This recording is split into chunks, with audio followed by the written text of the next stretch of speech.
Hello, Covington County. Welcome to another segment of Good News Covington County.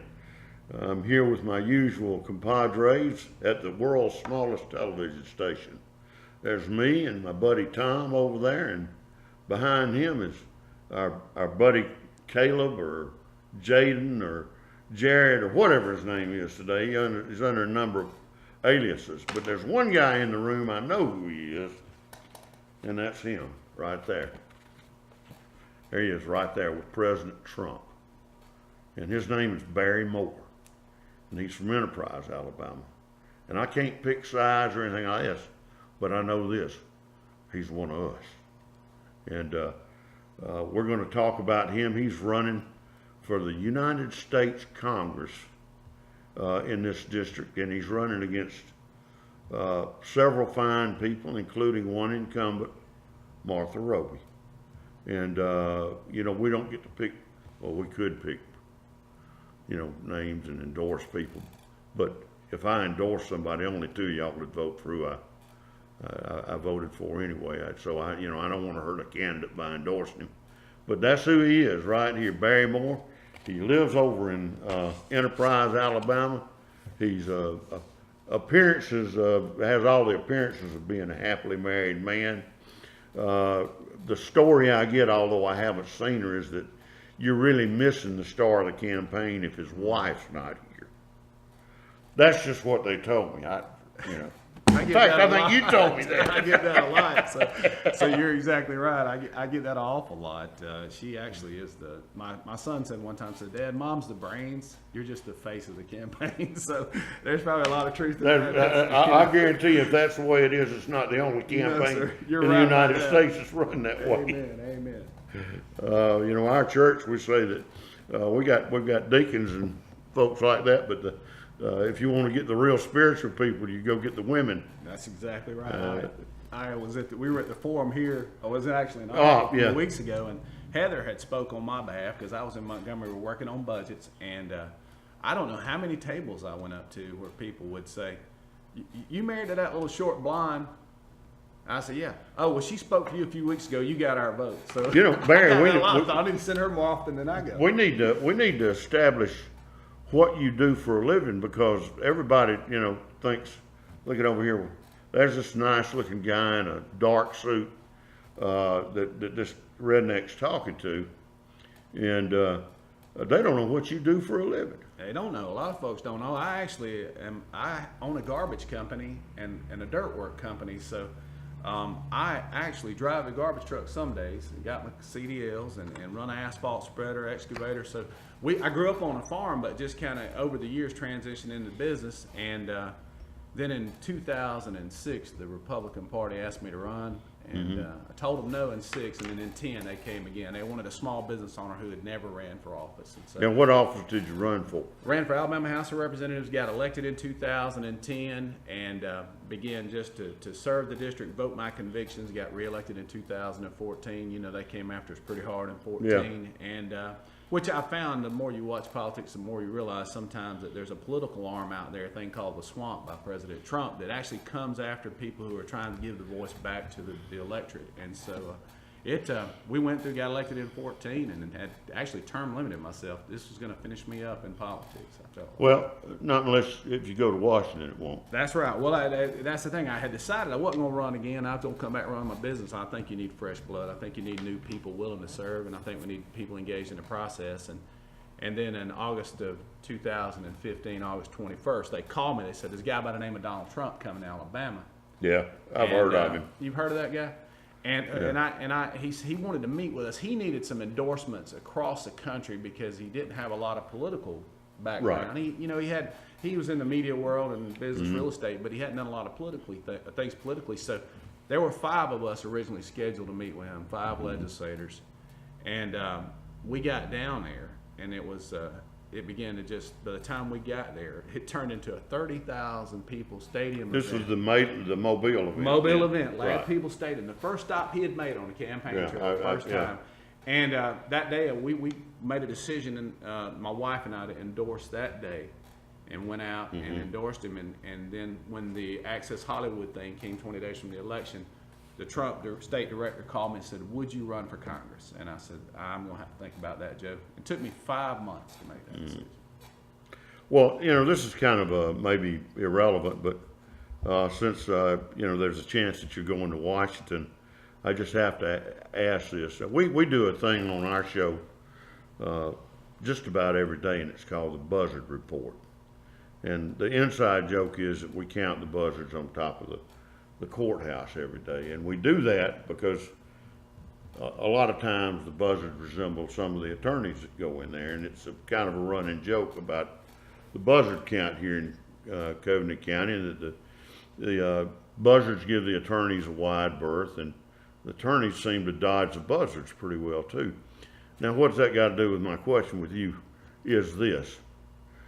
You have a background in the garbage business. How well do you think that prepares you to deal with stuff in Washington? I tell everybody all the time, even in state politics, the transition from the garbage business to politics is very easy. What you do is you just sort through all the bad stuff and try to keep what little bit of good stuff there is, recycle that and put that out there. So that's kind of just like the garbage business. We just have to, and you're right, it's an interesting tie. It's trained me over the years to just be able to see a pile of stuff, sort through it and try to pick out the good, and we have to do that a lot in legislation.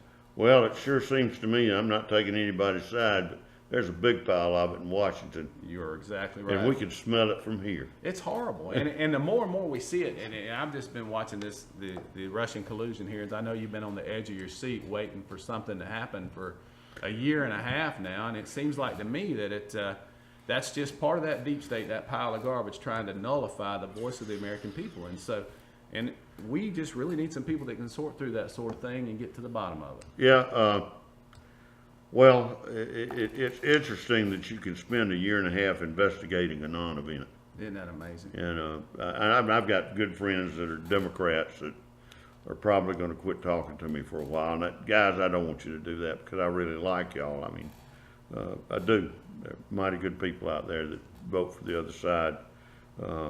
Again, this is not an endorsement for anybody, not even the Republican Party, because I've never voted a straight ticket in my life. But it does stink in Washington, and it stinks on both sides of the aisle. Oh, absolutely, absolutely. And I think if anybody has a dog in the fight, it's every American, because they're not being represented up there. And I think that's you're exactly right. And you see the pushback that President Trump's getting, and even us. In 2010, we became the first Republican majority since Reconstruction. Right. And there was a swamp in Montgomery. There was 660 registered lobbyists. There was about 34, 35 freshman legislators, and we walked into that thing, and it was stepping through a minefield. And we found right quick, if we didn't toe their line, that they would absolutely come after us. And some of the most powerful lobby firms now in Montgomery are powerful people in Montgomery, don't support those of us who want to give the voice back to the people. Now, Donald Trump has stepped in that on an exponential level. And as he's trying to give the voice back to the American people, whether it's the RNC, the DNC, the deep state, whatever you want to call it, they're fighting him every step of the way. And so it is incumbent upon the American people that we stand behind this president and put people there that he knows without a shadow of a doubt that he can trust. It's an interesting situation. Washington is like, I think, what Churchill said about China in the 50s. It's an enigma wrapped in a conundrum. And I think that's what you guys are facing up there. Well, I know that you're pro-Trump and you're a veteran. What branch did you serve in? Served in the Army. I served in the Army, and my brother's retired Marine. I chair Military and Veterans Affairs for the state of Alabama now. And so that's been one of the things that's near and dear to my heart, obviously with Fort Rucker being in our district now currently. I have a ton of veterans and a ton of active duty that I represent. Of course, my granddaddy fought in Korea as well. So we've got family members for generations that have been in the military service and the armed services, and so it's near and dear to our heart. Right. We need to stop for a break. I got so involved with it, I forgot about the time. Thanks. I'll be back in just a minute. Welcome back to Good News Covenant County. Folks, I'm sorry about that abrupt break that we had to take there. I got so carried away talking with Barry Moore here that I forgot what time it was. And I apologize for having to break like that, but they were about to throw me out of the airplane if I didn't stop.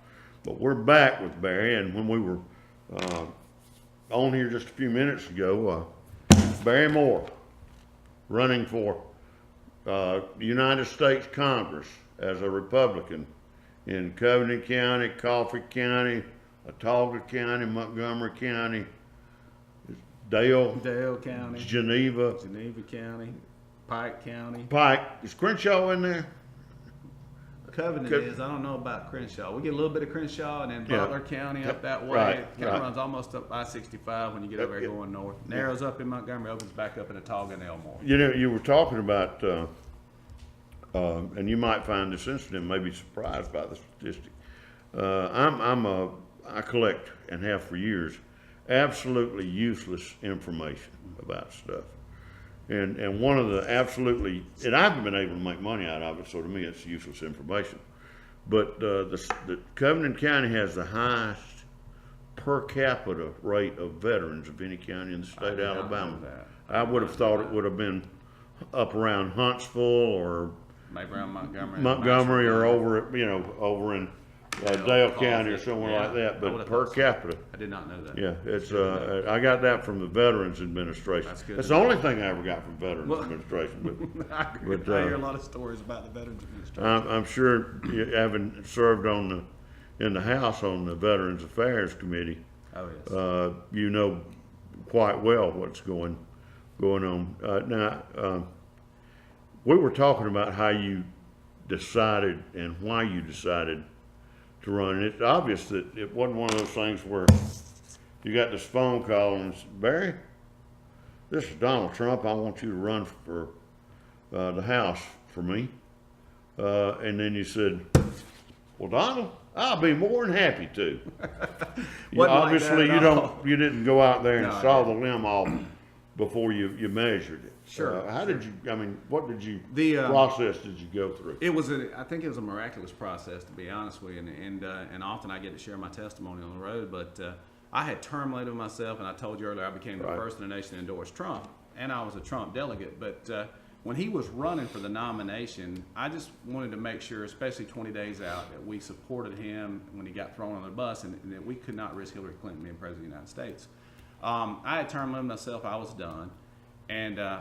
And thought, well, you know what, I'm going to help him get elected, and then I'm going to come back and run my company and do what I want to do in life and do what I think I would rather do, fish and work. And the Lord just began through 2014 when I told you I went through one of the dirtiest house races in the history of the state of Alabama. And the night of October the 29th, I was in a hotel room in Auburn, Alabama. And the jury was going to decide my verdict the next morning. And the Lord woke me up and told me to go pray. And I got up and went over there, and he was nowhere to be found.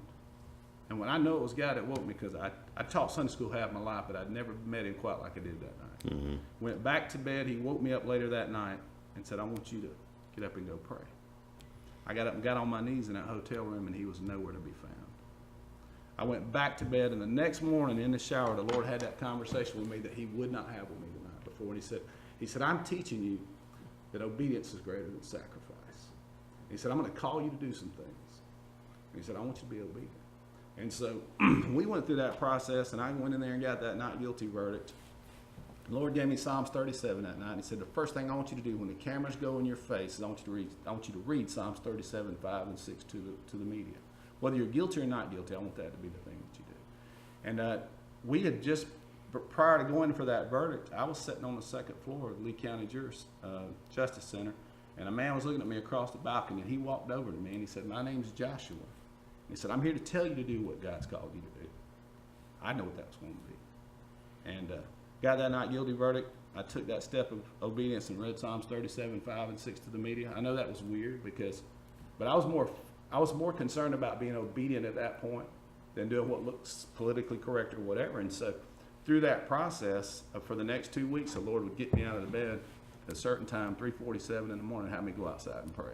Mm-hmm. And he told me in Psalms 37, if you'll read down a little further, it said, the steps of a righteous man are ordered by the Lord, and that he delighteth in his way. And so through that process of just being the first to endorse Trump, and then the Lord doing that work in my heart in 14, I knew it was all about being obedient. And so it took me 5 months, and we went to the inauguration and had a fascinating, miraculous experience there as well.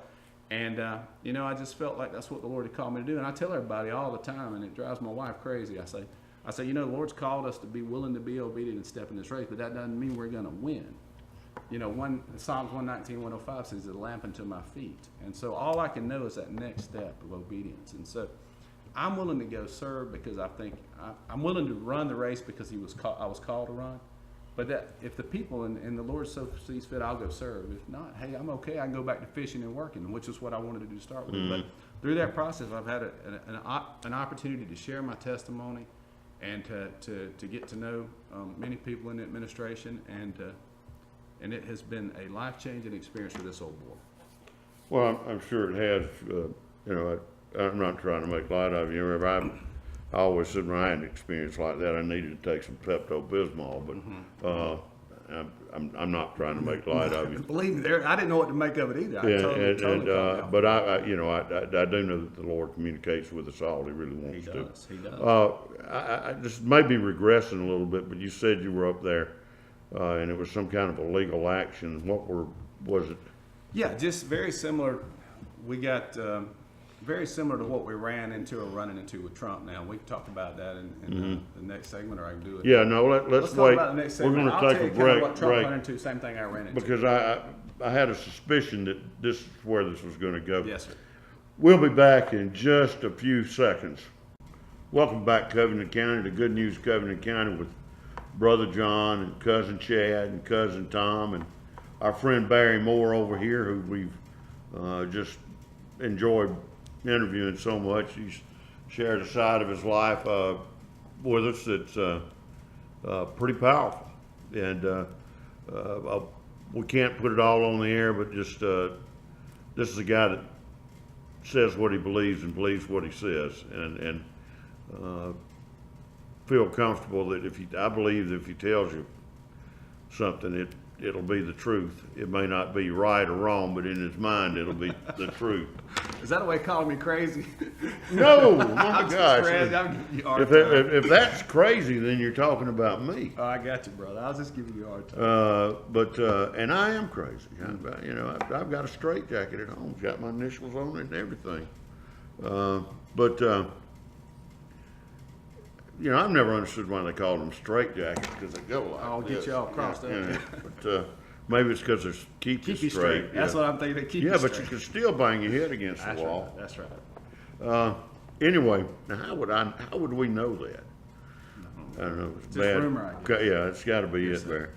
Anyway, you were on trial or something up in Lee County, and now you were just kind of giving me the background on this thing. It sounds like something that would happen in Russia or something. Or in Washington, D.C. Or where you crossed the wrong people. You crossed the wrong people, or you crossed the Rubicon, That's right. you know, it was kind of like the river Styx, where it says enter now and lose all hope, or something like that. Where who or what did you cross? Well, what it is, I got elected in 2010, and by 2012, I was named the most dependable conservative vote in the Alabama legislature. And many times that meant you stood on an island and you voted your convictions. Mm-hmm. But you create so many powerful enemies. And I can remember I texted my wife one night at 2:47 in the morning. I said, I just voted for a bill that's going to put a bullseye on our back.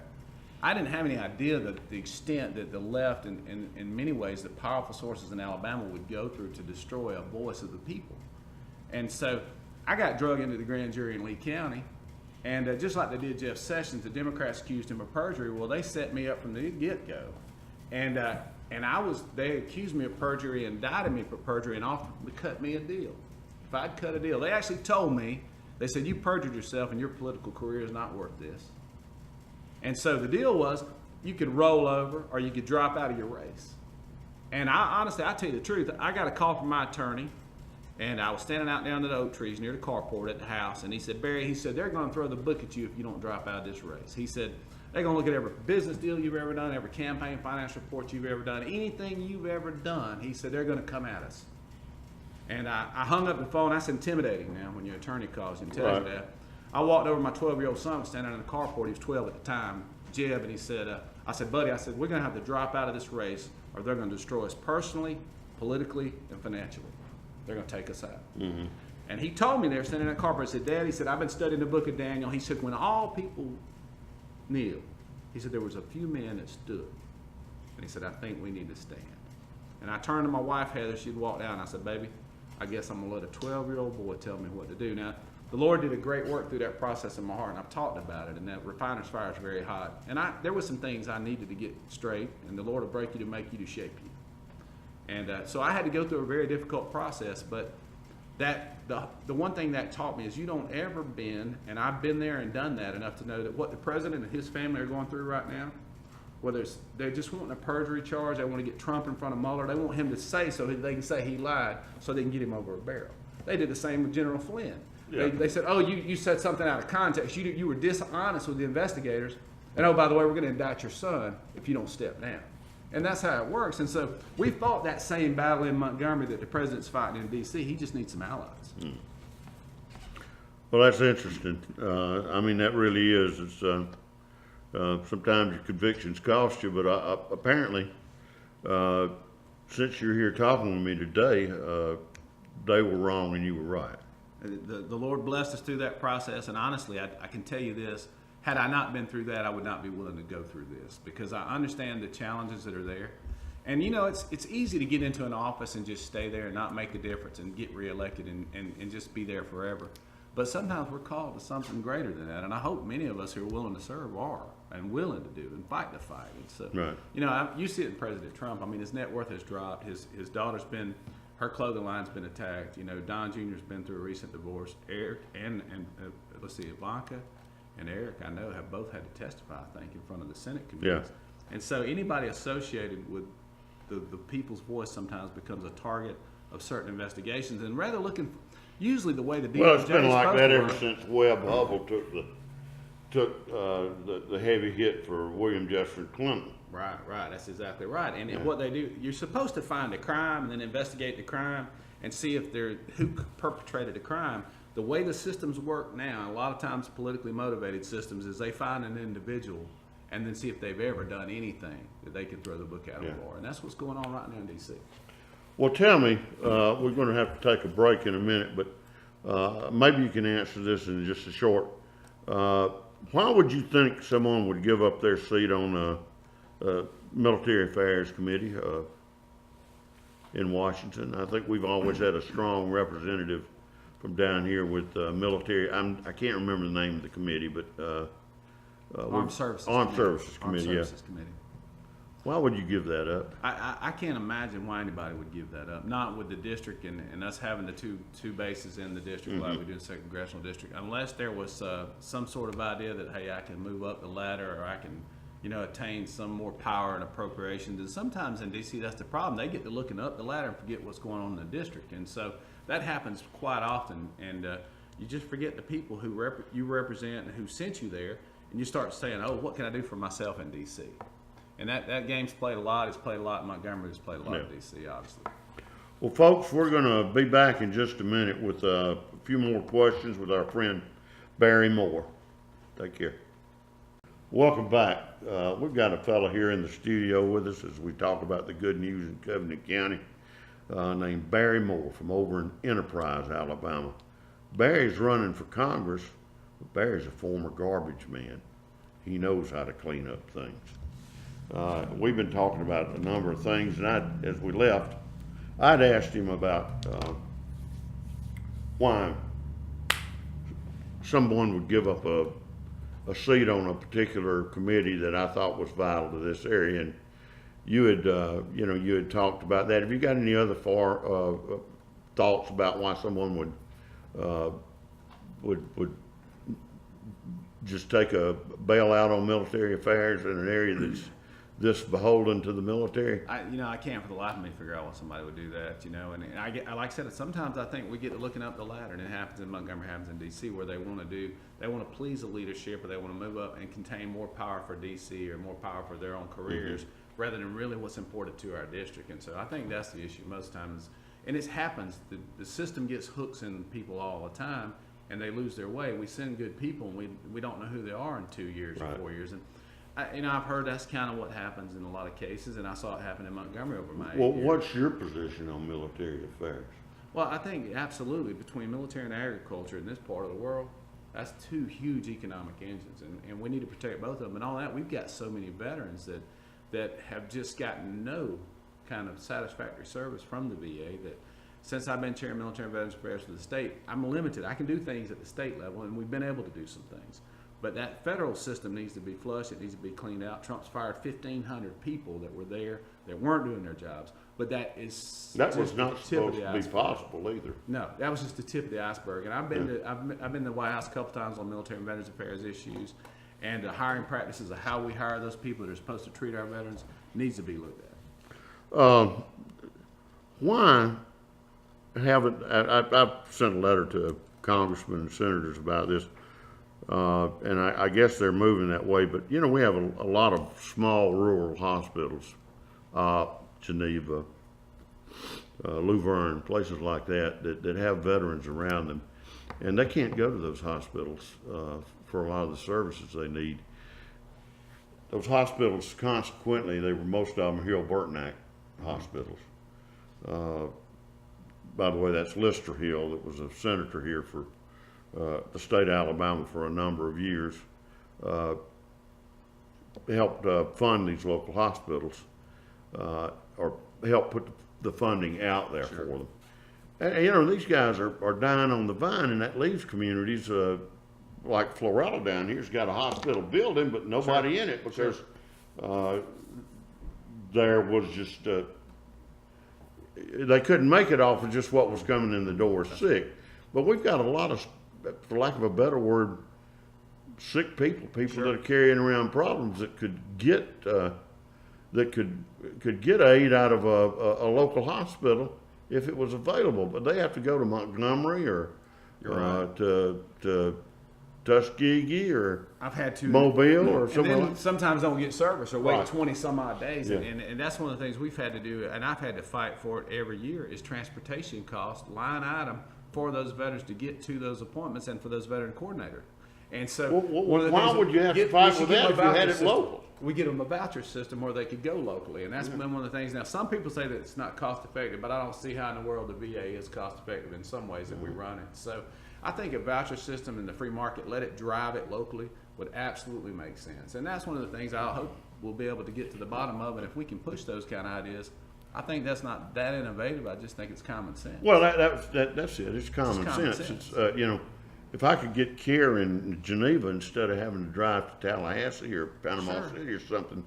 And many of these veterans can't drive themselves. Right. And so we have to work on transportation, and we have to do the coordinating with the appointments. And like I said, 2 or 3 years I've had to go back to the chairman of the general fund and re-put that line item back in because we were losing transportation fees and funds for those. So it's one of those things that I'm with you. I think that makes sense. I think that's something we need to look at is let them start making it more cost effective, but it's just common sense, sometimes not so common. Now, you know, you've endorsed some pretty powerful people, but I was looking at something the other day, and you received a pretty good endorsement yourself. Yes. Would you like to talk about Mr. Terry Everett? Yeah, Congressman Terry Everett, I actually received his endorsement a few months back, and he's the last true conservative that served in this seat, the true conservative. And so we were excited to get his endorsement. Him and Ms. Barber come on board, and they've been helping us where they can. And anytime you've got a former congressman who was that well liked, who term limited himself, to come out and endorse you against an incumbent and against a pretty crowded field, that's got to be a good feeling. It's got to be a good feeling. And we've gotten probably, in addition to that, we've got the majority leader in Alabama House of Reps and a number of House members that have endorsed us. So we're pleased with what we're seeing and feel good about the momentum we have. Well, of course, the most important endorsement you can get at all is the one that's at the ballot box. That's exactly right. That's exactly right. And what we're seeing, the door knocking numbers, people we're talking to, we've got a great shot. We've got a great shot. We won't have as much money as some of the incumbents, obviously, but we've got a great shot. Well, you know, one of the things that you've, I guess, maybe received some pressure from, but you've been a stalwart supporter of President Trump and his issues. And, you know, I guess there's very few issues that have been more important to him. There's people that have tried to divert it than the border. Sure. Have you got any thoughts on that? I know we're not a border state, but we're we're affected The through our economy's tax still burden. impacted and the tax burden. When I first got elected, one of the things I asked the State House, we were spending $250,000 a week delivering the children of illegal immigrants in Alabama. And so those kind of issues, we've got to build that border wall. You don't have a nation if you don't have secure borders. And Right. so President Trump wanted to repeal Obamacare, he wanted to reform tax code, he wanted to build a wall. I think we've got the first installment on the wall. We must secure our borders. We've seen some tax relief. I hope we can see some more down the road. And we need to revisit Obamacare. It needs to be repealed. Well, Barry, you've been a great guest. I've totally enjoyed having you here with us Thank you today, for getting having to us. know you, because I really didn't know you before today. I thank you for coming over here and spending all this time with us, getting to get to know better. And I'll tell you what I tell everybody that we interview, good luck. Thank you. Thank you. We thank you again, and you'll always have a welcome place in that seat as long as I'm here. Well, I hope that's a long time and maybe I can come back and see you. All right. Well, thanks a lot, folks. We're going to break now. See you later.